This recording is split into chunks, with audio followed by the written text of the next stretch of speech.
You're in the No Gravity Zone. Space Task Force launches right now. I'm George Schellenger, along with rocket scientist, space advocate, and the man who is very excited to have just seen Discovery come back to Earth, Tim Bailey. It was an amazing landing. We got to see the shuttle coming in, we got to hear the sonic booms, and then to actually watch Discovery roll out on the Shuttle Landing Facility, absolutely spectacular. Very, very amazing as it passes us here at center field. Amazing, amazing day out here today. As you can see, it's a beautiful day in Florida. We had great weather yesterday, not so good weather. It was very cloudy, a little rain over the night. But today, fog lifted, everything looked great. We could actually watch Discovery come in through the sky and see it behind some of the little wispy clouds out there. Got to see it come right in off the end of the Shuttle Landing Facility. Just amazing. A beautiful landing today, in stark contrast to yesterday, because they didn't land in the morning and they didn't roll out Atlantis last night. So, you know, the main thing about this, and then there were 3 on schedule. So now we have 3 shuttle flights left. First with Atlantis in May 14th, and then things theoretically winding up in September.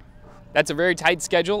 Not sure if they'll make it. You know, they could always slip into 2011, but definitely if you have the opportunity, make the opportunity, come down, see one of those last few shuttle launches. We'll be here covering them, but definitely it's something that you want to see for yourself. It's just incredible to watch a spacecraft lift off of the planet and go into space, knowing that Discovery was at the International Space Station for over a week. They were in space almost 16 days. That's phenomenal. And to be able to see it coming right back down through here. We heard the sonic booms.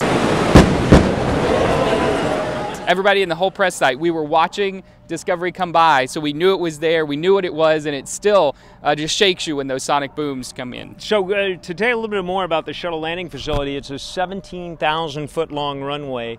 Discovery came in, we saw it over the tops of the trees down there. It kind of went by us here. We were at what they call center field of the runway, and right now it's being serviced just down the runway a little bit. So all of the ground service equipment that we saw earlier is in a big convoy, and it goes down there, makes sure that all of the hypergolic fuels, which are very toxic fuels that they use in some of the thrusters on board the shuttle, are all dispelled. There's nothing outside the shuttle that's going to harm the astronauts or any of the workers when they're out servicing those things. They check all the engines. They do a basic walk around like you would do on any airplane or on a car after a long trip. But then they also want to make sure that all that stuff is contained, that there's no environmental damage, check to make sure that it's safe to bring the astronauts out, then get them out of that space shuttle and get them in a van and take them someplace nice so that they can relax. So very exciting here at the Kennedy Space Center at the Shuttle Landing Facility. 3 flights left. Very important to get down here and see one. Always exciting. And until the next one, until probably launch, we will see you in space. We'll see you in space. All right, let's take the opening.